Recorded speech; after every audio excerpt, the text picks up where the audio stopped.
सुप्रभात बच्चों, मैं अंकिता सिंह प्रस्तुत हूँ आज एक नए चैप्टर के साथ। तो बच्चों कैसे हैं आप सब? आई होप आप लोग अच्छे होंगे और घर में रहकर अपनी पढ़ाई कर रहे होंगे। इस लॉकडाउन में एक बार फिर से दूरदर्शन पर पौराणिक कार्यक्रम प्रसारित किए जा रहे हैं, जैसे महाभारत और रामायण। तो आप लोग उन्हें देखते होंगे और उनका आनंद भी ले रहे होंगे। आज हम भी महाभारत कथा के अंतर्गत देवव्रत पाठ का अध्ययन करेंगे, जो आपकी पूरक पाठ्य पुस्तक बाल महाभारत कथा से लिया गया है। बच्चों, पिछली कक्षा में हमने महाभारत कथा का संक्षेप में अध्ययन किया। आगे हम इसका विस्तृत अध्ययन करेंगे। इस कथा का प्रारंभ देवव्रत की कहानी के साथ होता है। शायद आप लोगों ने देवव्रत का नाम नहीं सुना होगा, लेकिन महाभारत में आपने देखा होगा हमेशा सफ़ेद कपड़ों में रहने वाला एक वीर योद्धा, जो पांडवों और कौरवों के पितामह थे, जिन्हें हम भीष्म के नाम से जानते हैं। तो बच्चों, इन्हीं भीष्म पितामह के बचपन का नाम देवव्रत था। तो आइए पढ़ते हैं इनकी कहानी। गंगा एक सुंदर युवती का रूप धारण किए नदी के तट पर खड़ी थी। उनके सौंदर्य और नवयौवन के ने राजा शांतनु को मोह लिया था। गंगा बोली, राजन, आपकी पत्नी होना मुझे स्वीकार है, पर इससे पहले आपको मेरी शर्तें माननी होंगी। क्या आप मानेंगे? राजा ने कहा, अवश्य। गंगा नदी के तट पर खड़ी थी और हस्तिनापुर के राजा थे महाराज शांतनु। वो शिकार करते हुए उधर जाते हैं और वहाँ वो गंगा को देखते हैं और उसे शादी करने का प्रस्ताव रखते हैं।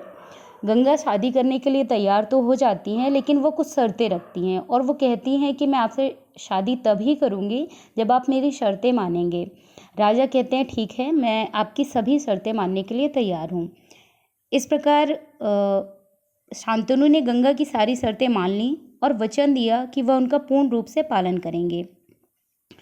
समय पाकर गंगा से शांतनु के कई तेजस्वी पुत्र हुए, परंतु गंगा ने उनको जीने नहीं दिया।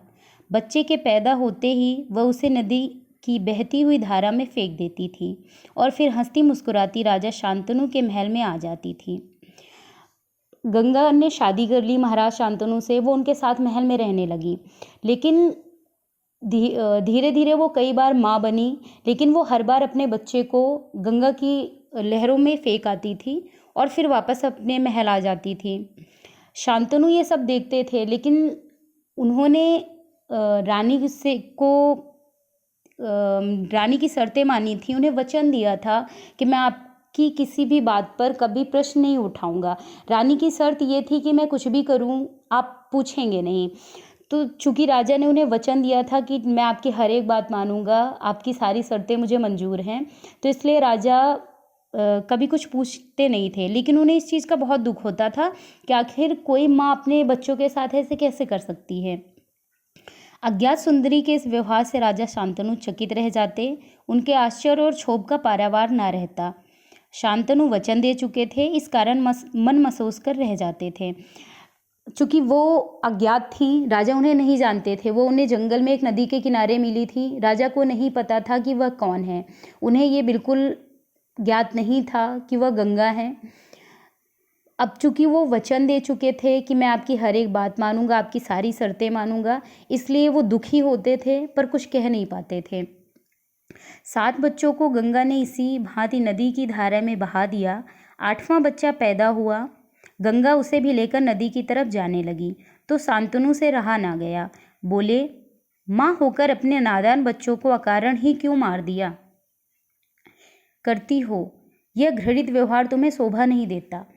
गंगा ने अपने 7 बच्चों को एक एक करके नदी में बहा दिया, परंतु महाराज शांतनु कुछ नहीं बोले, क्योंकि वो अपने वचन से बंधे हुए थे। उन्होंने गंगा को वचन दिया था कि मैं कभी भी तुमसे कोई प्रश्न नहीं पूछूंगा, इसलिए वो नहीं पूछते थे। लेकिन जब उनका 8वां पुत्र होता है और गंगा उसे फिर नदी में बहाने के लिए ले जाती है, तो महाराज शांतनु से रहा नहीं जाता है और वो बहुत दुखी होकर उससे बोलते हैं कि तुम कैसी माँ हो, एक माँ होकर के तुम अपने बच्चों को कैसे बहा देती हो। ये घृणित कार्य, घृणित मतलब जो घृणा योग्य है, ये तुम्हें शोभा नहीं देता है।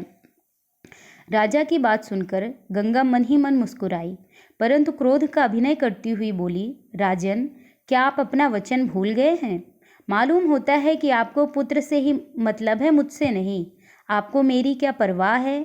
ठीक है, पर शर्त के अनुसार मैं अब नहीं ठहर सकती। हाँ, आपके इस पुत्र को मैं नदी में नहीं फेंकूंगी। इस अंतिम बालक को मैं कुछ दिन पालूंगी और फिर पुरस्कार के रूप में आपको सौंप दूंगी। यह कहकर गंगा बच्चे को साथ लेकर चली गई। यही बच्चा आगे चलकर भीष्म पितामह के नाम से विख्यात हुआ। जब राजा ने गंगा को रोका तो वो मन ही मन मुस्कुराई, क्योंकि उन्हें पता था कि वो बहुत दिनों तक राजा के साथ नहीं रह सकती हैं, वो भी जाना चाहती थी वापस। लेकिन उन्होंने सामने से क्रोध का अभिनय किया, दिखावा किया कि वो बहुत गुस्से में हैं, और उन्होंने गुस्से में बोला कि हे राजन, क्या आप अपना वचन भूल गए हैं? आपने तो मुझे वचन दिया था कि आप मुझसे कभी भी प्रश्न नहीं पूछेंगे। लगता है आपको अपने पुत्र की परवाह है, मेरी कोई परवाह नहीं है। उन्होंने, क्योंकि जब शादी की थी गंगा ने, तो उन्होंने शर्त रखी थी कि अगर आप मुझसे कुछ भी प्रश्न करेंगे, आप मुझे कभी भी किसी चीज़ के लिए रोकेंगे, तो मैं आपको छोड़कर चली जाऊंगी। तो वो उस वचन को याद दिलाती हैं कि अब शर्त के अनुसार मैं अब आपके साथ नहीं रह सकती हूँ, मुझे अब जाना होगा। तो उन्होंने गंगा ने फिर बोला कि मैं चली तो जाऊँगी, लेकिन मैं आपके इस पुत्र को नदी में नहीं फेंकूंगी, और इस पुत्र को कुछ दिन मैं पाल पोस कर आपको वापस कर दूंगी। उपहार स्वरूप में ये आपको दे दूंगी। यह कहकर गंगा अपना जो पुत्र है देवव्रत, उसको लेकर के चली जाती हैं। अब इधर क्या होता है, गंगा के जाने के बाद, गंगा के चले जाने से राजा शांतनु का मन विरक्त हो गया। विरक्त मतलब होता है हट जाना, किसी भी चीज़ से अलग हो जाना। उन्होंने भोग विलास से जी हटा लिया और राजकाज में मन लगाने लगे। मतलब गंगा के जाने के बाद उनकी पत्नी उन्हें छोड़कर चली गई, तो उन्हें बिल्कुल अच्छा नहीं लग रहा था, और वो भोग विलास की सारी चीज़ों से बहुत दूर हो गए, और वो अपना मन सिर्फ राजकाज में लगाने लगे। एक दिन राजा शिकार खेलते खेलते गंगा के तट पर चले गए, तो देखा कि किनारे पर खड़ा एक सुंदर और गठीला युवक गंगा की बहती हुई धारा पर बाण चला रहा था। बाणों की बौछार से गंगा की प्रचंड धारा एकदम रुकी हुई थी। यह दृश्य देखकर शांतनु दंग रह गए। एक दिन क्या हुआ कि राजा शिकार खेलते खेलते जंगल की तरफ जाते हैं, और गंगा नदी के किनारे में देखते हैं कि एक बहुत ही सुंदर नवयुवक है, बहुत ही वो क्या कर रहा है, वो बाण चला रहा है, और उसने वो बाण की बौछार से उसने गंगा नदी की धारा थी उसको रोक के रखा हुआ था। तो राजा एकदम आश्चर्यचकित रह गए कि इतना शक्तिशाली बलशाली कौन हो सकता है। तो वो बहुत दंग रह गए, मतलब आश्चर्यचकित रह गए। इतने में ही राजा के सामने स्वयं गंगा आकर उपस्थित हो गई। गंगा ने युवक को अपने पास बुलाया और राजा से बोली, राजन, पहचाना मुझे और इस युवक को? यही आपका और मेरा 8वां पुत्र देवव्रत है। मतलब वो गंगा और महाराज शांतनु का पुत्र था, जिसका नाम गंगा ने देवव्रत रखा। तो जब राजा ने उसे देखा और दंग रह गए, तभी गंगा वहाँ पर आती हैं और वो उन दोनों का क्या करवाती हैं, परिचय करवाती हैं। वह राजा को बताती हैं कि आपने मुझे पहचाना, मतलब मैं आपकी पत्नी हूँ और ये आपका पुत्र देवव्रत है। फिर वो उसकी शिक्षा दीक्षा के बारे में बताती हैं। ये महर्षि वशिष्ठ ने इसे शिक्षा दी है। शास्त्र ज्ञान में शुक्राचार्य और रण कौशल में परशुराम ही इसका मुकाबला कर सकते हैं। उस समय वशिष्ठ और शुक्राचार्य तथा परशुराम जैसे योद्धा से उन्होंने शिक्षा ली थी, तो वो उसका युद्ध कौशल और उसकी शिक्षा दीक्षा के बारे में बताती है कि वह मतलब कितने बड़े योद्धा हैं। वो ये बताती हैं कि ये जितना कुशल योद्धा है उतना ही चतुर राजनीतिज्ञ भी है, अर्थात आपका पुत्र एक राजा बनने के योग्य है और वो सारे गुण रखता है जो एक राजा में होना चाहिए।